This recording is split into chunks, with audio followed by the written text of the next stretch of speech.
السلام عليكم، ازيكم يا شباب؟ عاملين ايه؟ ثانوية عامة 2027 بكالوريا 2027 عشان نتكلم عن العربي والانجليزي الاتنين مع بعض.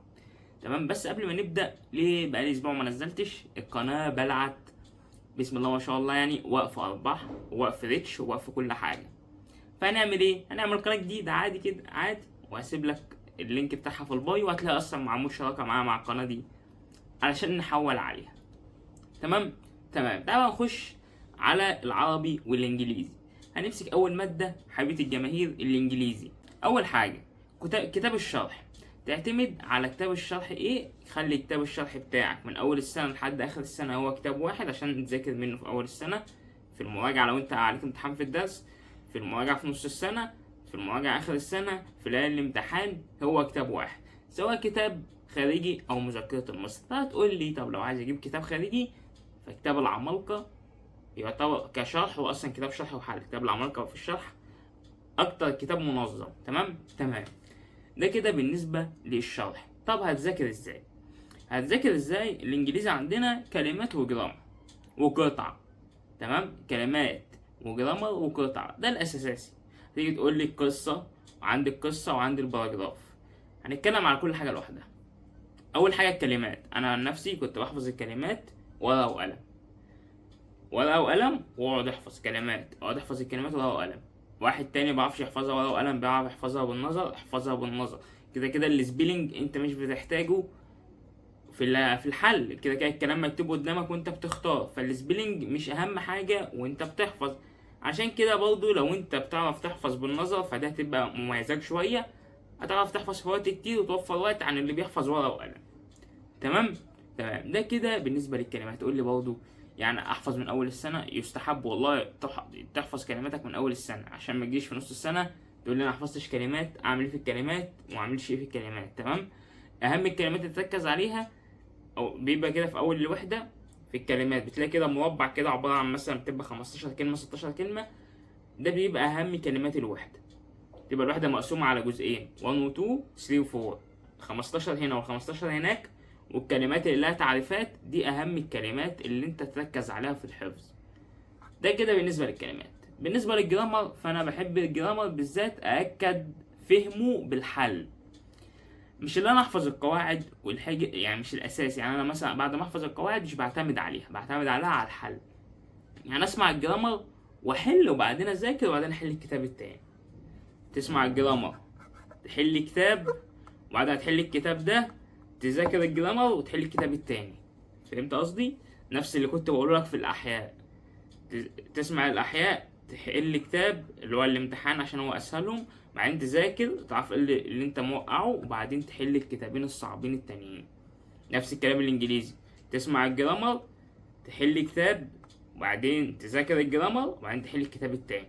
في اول كتاب هتلاقي من نفسك غلطان، بس انت لسه يعتبر ما ذاكرتش. انت بتثبت اللي انت سمعته بالحل الاول وبعدين تذاكر. ده اللي انا كنت ماشي بيه. طلع عجباك؟ تمام. انت معاك طريقه وبتعرف تثبت فيها الجرامر وبتعرف تحل بيها، مالكش دعوه باللي انا بقوله ولا اكني قلت اي حاجه. ده كده بالنسبه للجرامر. بالنسبه للقطع، فانت خلي معدل اسبوعي اللي انت تحل لك 3 قطع، 3 قطع قطعتين، 3 قطع قطعتين في الاسبوع اقل حاجه. الكلمات اللي في القطع لها لازمه ملاش لازمه، بس الكلمه اللي هي هتثبت معاك وهتغلط فيها انت هتثبت معاك كده كده. يعني الكلام اللي انت هتغلط فيه هتلاقيه ثابت معاك. واهم حاجه اللي انت تغلط دلوقتي، مش الشاطر اللي يقعد بقى ايه كل حاجه كذا كذا كذا. لا، اغلط وتعلم من غلطك. لو انت خدت القطعه كلها وقعدت تشوف الكلمات الجديده وتعلم عليها عشان تحفظها، فاحنا مش هنخلص. تمام. فما تركزش على الحته دي. كلمات، تزويد الكلمات والحاجات دي مهمه، بس انت اصلا القطعه اللي انت بتحلها طول السنه مش هيجيلك حاجه منها في اخر السنه. فانت بتعرف الطريقه، بتحاول تستنتج الطريقه اللي انت تحل بيها، مش اللي انا احفظ كلمات ومستني القطعه دي تجي في اخر السنه. ده بالنسبه للقطع. بالنسبه للباراجراف، فانت حل لا، انا عن نفسي ما كنتش بكتب باراجراف عشان اقول لك اكتب باراجراف في الاسبوع، لا. جينا في الاخر واتمرنا عليه. عايز تتمرن عليه كل اسبوع واحد، تمام. مش عايز براحتك عادي، بس عادي اتمرن عليه كل اسبوع اكتب لك باراجراف. بالنسبه للقصه، كنت بكتفي على سماعها وفهم احداثها. كده كده الاسئله اللي بتجيلك مش محتاج منك اللي انت تقول له الحاجه، يعني انت قول له الحاجه اللي انت فاهمها وهيديك الدرجه.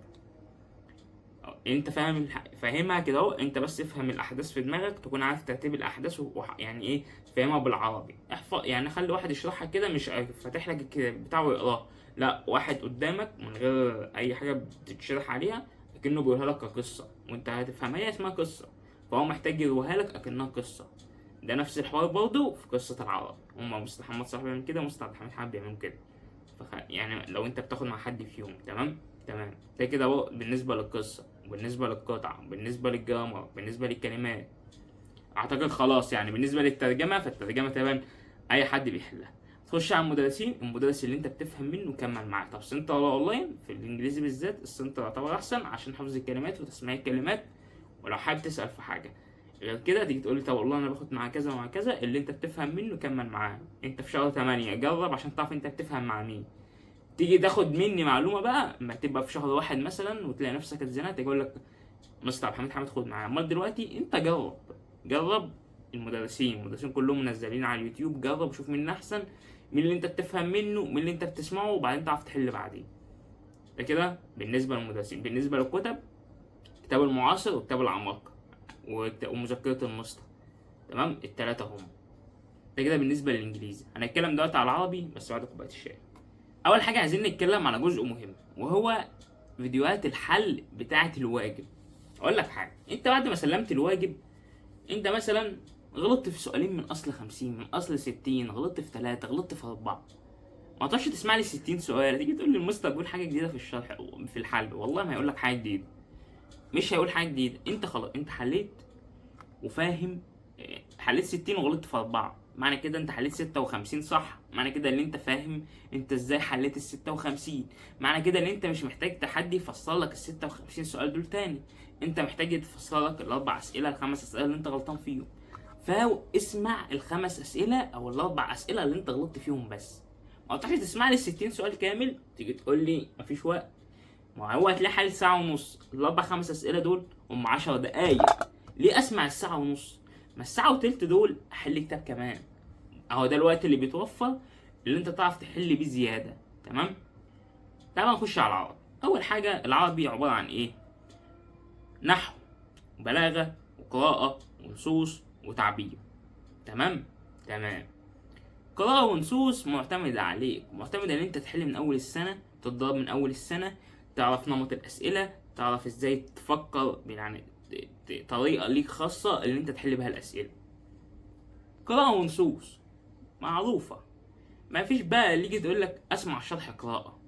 تسمع شرح قراءه ده لما تكون فاضي وموراكش حاجه، تسمع شرح نصوص اول مره. يعني انا افتكر انا في السنه بتاعت في سنتي سمعت النصوص، شرح نصوص وقراءه في اول حصه بس سمعتهم، عرفت الطريقه مستر محمد صلاح كان بيفكر بيها، او هو بيفكر ازاي، السؤال بيبقى عايز مني ايه. بقيت السنه ما سمعتش فيديو شرح واحد للقراءه والنصوص. هتلاقي نزل لك كذا وكذا وكذا عشان المنهج، انت عايز تسمع اسمع، بس ده وقت بيضيع يعتبر. انت عايز توفر الوقت ده وتحل كتب خارجيه اتمرن براحتك، بس انا ده اللي بقولك اللي انا بعمله. ده بالنسبه للقراءه والنصوص. تمام. بالنسبه تعالى باخد القصه نفس الانجليزي، انت اسمعها افهم من البتاع اللي فيها، كده كده بيجيبها لك. لما بيجيب لك السؤال بيجيبه لك من القطعه، فانت هتفهم الحته بتاعه القطعه وهتكتب الخمس حاجات ولا اربع حاجات المطلوبه منك وهتاخد الدرجه عادي. تمام. بالنسبه بقى للنحو، وبلاش تغلط غلطتي، سيبك منها دلوقتي علشان ايه، خليها بعدين. النحو ما تيجي تسمعه حل عليه وبعدين ذاكر. انا ماشي بالطريقه دي، اسمع احل اذاكر احل. انا بحب اسبق بعد الشرح بكتاب حل عشان اشوف ايه اللي ناقصني وما فهمتوش من الشرح، اركز عليه في المذاكره. انت عايز تذاكر بعد الشرح على طول، فانت تمام وانا تمام، مفيش حد غلط. اهم حاجه بعد تعرف يعني النتيجه بتاعتك تكون كويسه. ده تعرفه امتى؟ في امتحانات بقى، الامتحان الاسبوعي اللي هو قبل كل حصه، تسليم الواجب وهكذا. تمام. ده كده بالنسبه للنحو. بالنسبه للبلاغه، بالنسبه للبلاغه عادي يعني، اسمع الشرح وذاكرها وحل، اسمع الشرح وذاكرها وحل، اسمع الشرح وذاكرها وحل. هتيجي تقول لي دي اختلفت ليه؟ عشان البلاغه تحسها كده بصمجه، بصمجه من الاخر، استعاره متنيه، مش محتاجه حاجه فهم. يعني هتلاقي معظم الحاجات اللي بقول لك تفهمها بقول لك اسمع حل ذاكر حل. حاجات البصمجة اسمع ذاكر حل. والادب نفس الحوار، هتسمع هتحفظ ال30 بتاع واحده كده، بتلاقيهم 30 واحد كده بيقول لك كل واحد عليها مثال، هتحفظهم وبعدين تخش تحل. مش هتحفظ، تفهمهم وبعدين تخش تحل. ال30 دول بيبقوا موجودين في كل كتاب، كتاب كيان، كتاب مصطفى محمد صلاح، اي كتاب انت هتجيبه هتلاقي كل درس عليه مثلا 30 بيت وعليه الاجابه بتاعتهم. فهو بيشرح لك اللي هي الحاجه الخاصه بالمدرسه الشعريه في الجزء البيت ده. تمام. ده كل مدرسة بيبقى عليها مثلا بتاع 30 35. تمام. والأسئلة بتاعتهم نفسها. هتيجي تقول لي أذاكر من كتاب إيه؟ تاخد مصطفى محمد صلاح، ثبت مذاكرة مصطفى محمد صلاح. ما معكش مذاكرة مصطفى محمد صلاح، معاك كتاب كيان والشرح بتاعه كويس. تمام. بالنسبة بقى للشرح قلت لك ده أو ده، أو أنت مثلا بتاخد مصطفى الفاروق، مذاكرة مصطفى الفاروق. تمام. ثبت مذاكرة الشرح من أول السنة لآخر السنة. تمام. تعالى نخش على ايه؟ على الحل. هتحل ايه؟ هتحل كتاب كيان، كتاب المستر بتاعك سواء سنتر او اونلاين، وهتزود. عايز تزود حاجه فزود بيان، مش عايز تزود خلاص كفايه كيان وكتاب المستر مع الزياده فده زي الفل. كيان وكتاب المستر زي الفل. عايز تزود معاك بيان. ده كده بالنسبه للحل، بالنسبه للشرح، بالنسبه للمذاكره. بالنسبه بقى اللي اسمه ايه ده، الحته بقى اللي انا بقول لك ما تغلطش غلطتي. عود نفسك من اول السنه ان انت تحل مقال، عشان ما تجيش في اخر السنه تنسى سؤال مقالي. تمام. ما تجيش اخر السنه تنسى سؤال مقالي بدرجتين وتضيع عليك درجتين. عود نفسك من اول السنه تحل مقالي، عشان ما تجيش تنسى سؤال مقالي بدرجتين وتضيعهم وانت اصلا كنت حللها في البوكلت ونسيت تنقلها. ماشي. عود نفسك تحل مقالي بس كده. يعني ده العربي بالذات. العربي مش محتاج اللي هو العربي محتاج اللي انت بس تفهم نظام النصوص والقراءه وخلاص. والنحو سهل، يعني انت تفهم نظام النصوص والقراءة والنحو كويس. التعبير بتبقى حوار التعبير الأنماط انت بتسمعها وتحل عليها، مش محتاجة بقى اللي هي المذاكرة والكلام من ده. التعبير انت بتسمعه بتفهمه بتعرف تحل خلاص، مش محتاج مذاكرة. لكن التعبير بيتذاكر ده معلش اصلا. بالنسبة بقى للتعبير المقالي ده في الآخر انت بتحفظ نمط معين، مثلا على حسب السؤال اللي هو عايزه او الموضوع اللي هو عايزه بتغير شويه كلمات بس. عليه 6 ولا عليه 4 درجات بتنقص نص درجه وكان الله بالسهل عليه. هو ده العربي. اهم حاجه تحدد لك نمط لحل الاسئله بتاعه النصوص والقراءه من اول السنه، هتمشي عليه طول السنه وتلاقي منه حاجه ايجابيه. يعني مثلا هتحل نصين وهتحل قطعتين، يوم ما تغلط في الاربعه كلهم سؤالين. خلي نمط كده، شوف النمط او الحاجه اللي انت هتخليك تمشي توصل للحاجه ده. بالنسبه للمدرسين هتيجي تقول لي ده ولا ده ولا ده اللي انت تفهم منه، كمل مع سنتر ولا اونلاين. العربي اونلاين كويسين كلهم والتيم الدعم بتاعهم كويس، بس لو في حد سنتر كويس طبعا احسن، علشان التعفن الدماغ اللي عندنا ومحدش بقى بيطيق يسمع فيديو نص ساعه على بعض. تمام. ده كده كان نهايه الفيديو بتاعنا. متنسوش تشتركوا في القناه الجديده، الغوا بتاع القديمه عادي. والسلام عليكم ورحمه الله وبركاته.